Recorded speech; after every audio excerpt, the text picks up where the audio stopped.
Olá, você vai conhecer agora o Justiça Sem Papel, um projeto da Escola de Direito do Rio de Janeiro, da Fundação Getúlio Vargas, em parceria com o Ministério da Justiça e com o apoio da Souza Cruz.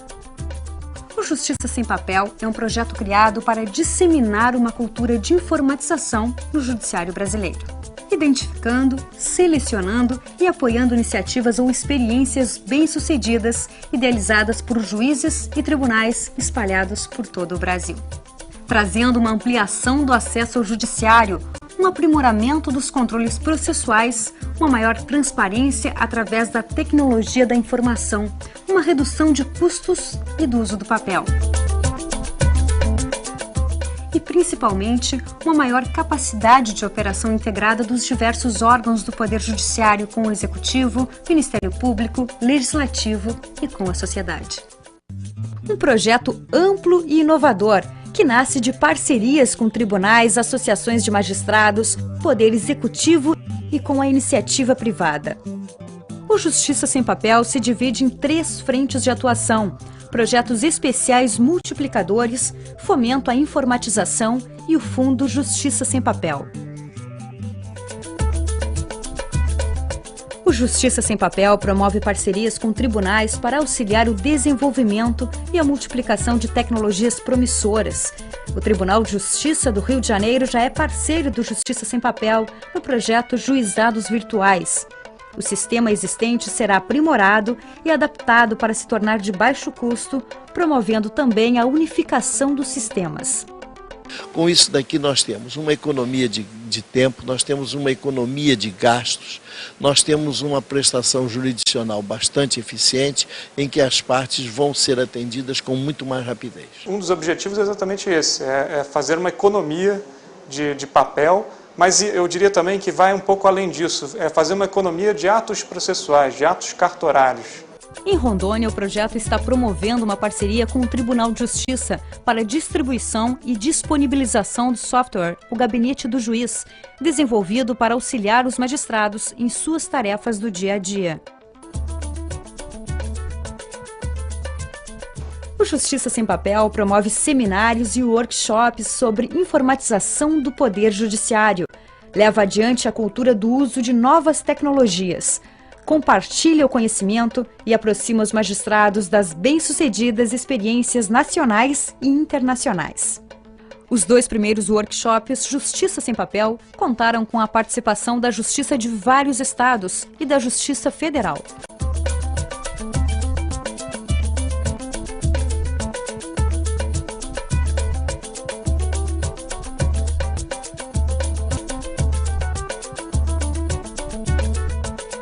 O Fundo Justiça Sem Papel foi criado para financiar projetos inovadores espalhados pelo Brasil.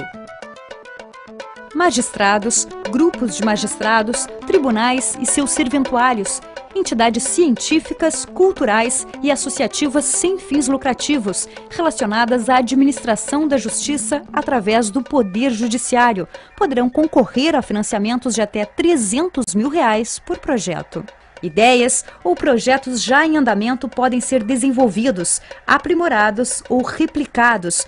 A Fundação Getúlio Vargas, pela sua tradição, pela sua credibilidade, certamente agrega valor, agrega experiência, agrega credibilidade e agrega meios capazes de fazer com que essas experiências virtuosas, que são desenvolvidas, por vezes de modo anônimo, nos diferentes órgãos e unidades jurisdicionais do Brasil, possam ser mais conhecidas, possam ser mais divulgadas e, portanto, possam alcançar um volume maior de pessoas, de instituições, de órgãos, ampliando seus benefícios. Os projetos são de pesquisa aplicada, de desenvolvimento de software, hardware, capacitação ou padronização da gestão de informações e organização de banco de dados, sempre com foco no aperfeiçoamento do Poder Judiciário, agilizando os trâmites processuais, e que, através do projeto Justiça Sem Papel, podem ser multiplicados em outros tribunais pelo Brasil. A informática é a ferramenta mais importante para a modernização da gestão administrativa do Poder Judiciário. Através da informatização dos procedimentos judiciais, nós poderemos simplificar a tramitação dos processos e prestar mais e melhores serviços à população. O Justiça Sem Papel seleciona e apoia projetos que ainda não foram implementados e projetos já implementados que são aperfeiçoados e replicados em outros tribunais brasileiros com todo o suporte de capacitação necessário. Conheça mais. Acesse o site www.justiçasempapel.org.br. Todos os detalhes sobre o fundo estão na chamada pública disponível no site. Os softwares desenvolvidos com recursos do Fundo Justiça Sem Papel serão disponibilizados para uso livre, os chamados softwares livres. Dessa mistura de administração e de direito, que é uma coisa ímpar, só a Fundação Getúlio Vargas tem com esse grau de entrosamento, saíram uma série de ideias. Uma dessas ideias, um fruto dessa interação e da colaboração com o tribunal é o projeto que eu vim aqui hoje para assistir o nascimento, o Justiça Sem Papel. A eliminação paulatina das laudas, dos papéis, dos autos, é um imperativo da modernidade. Algo que, a meu sentir, é mais importante, é mais urgente do que a reforma do Poder Judiciário para implementar uma reforma cultural. Justiça Sem Papel, um projeto da Escola de Direito do Rio de Janeiro da Fundação Getúlio Vargas, em parceria com o Ministério da Justiça e com o apoio da Souza Cruz.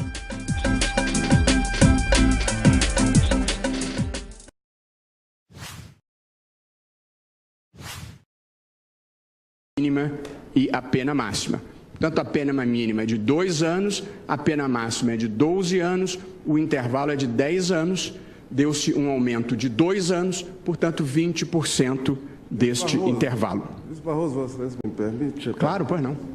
Em que dispositivo do Código Penal se encontra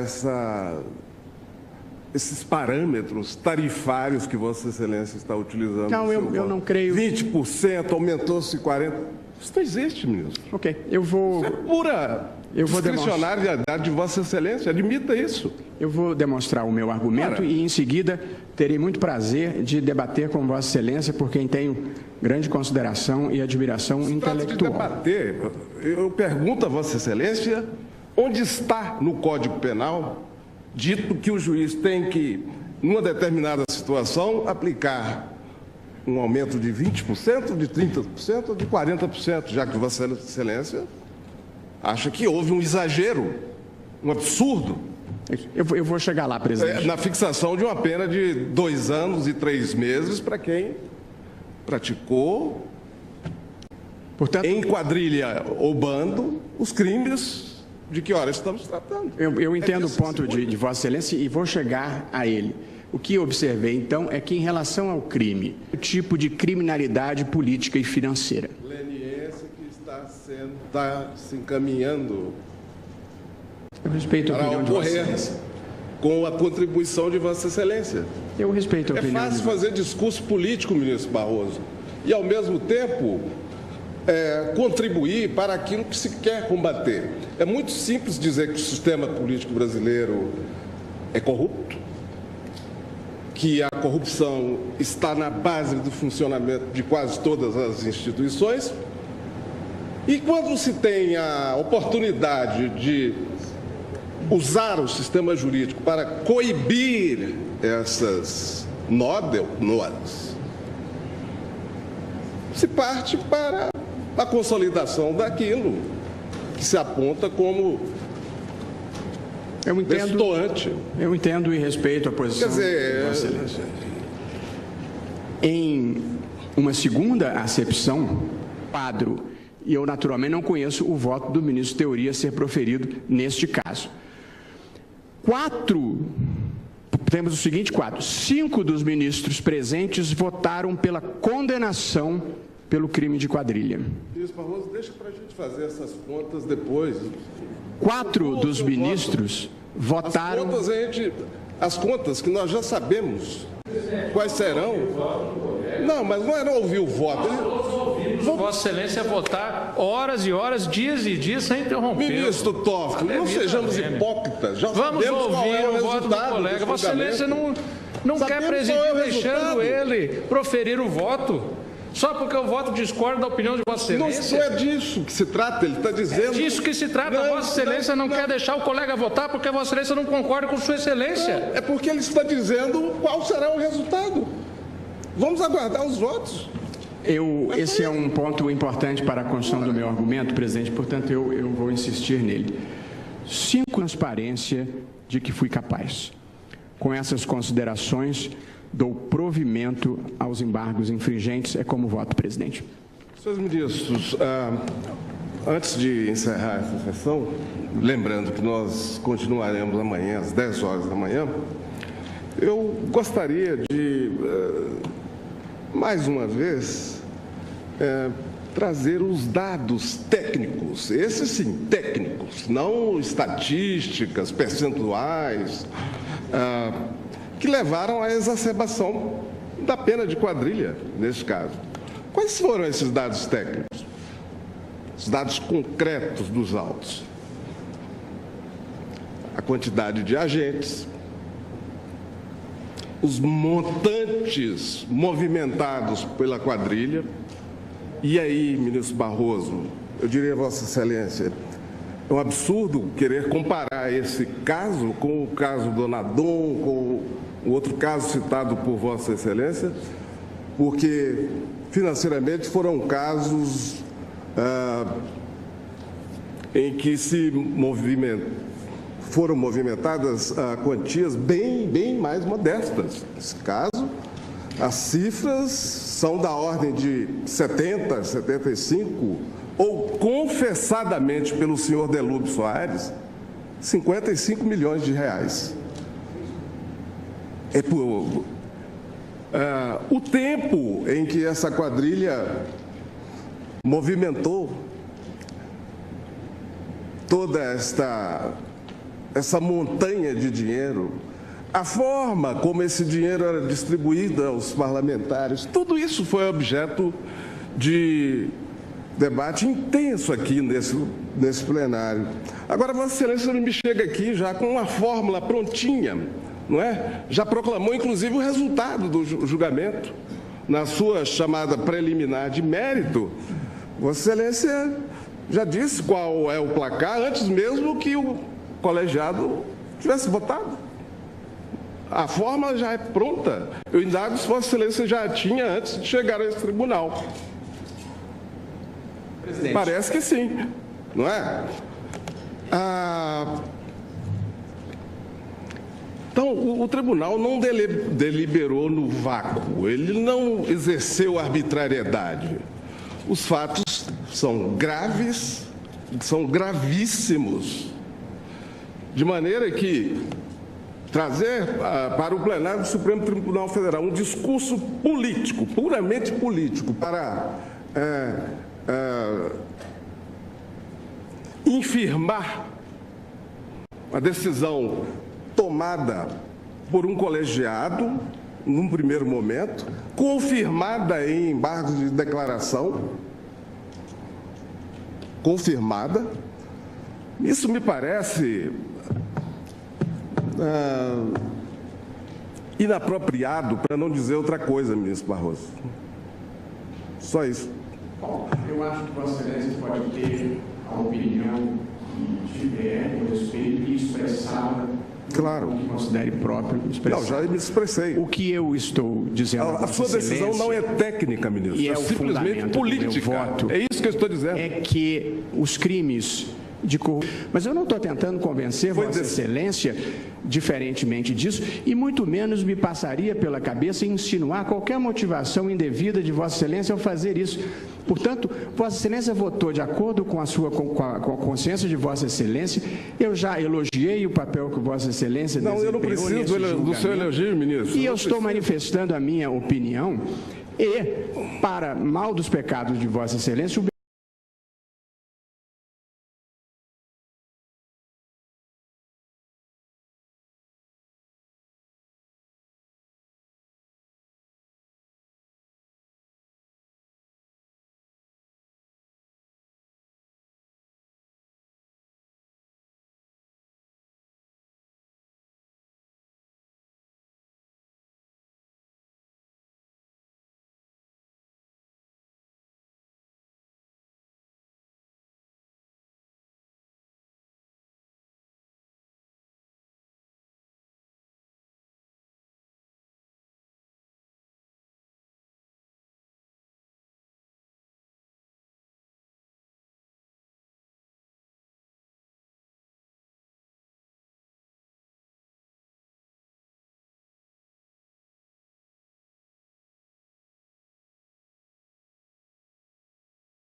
presidente. Pois não, vou reiniciar a leitura do relatório, tendo por base a DIN 4947.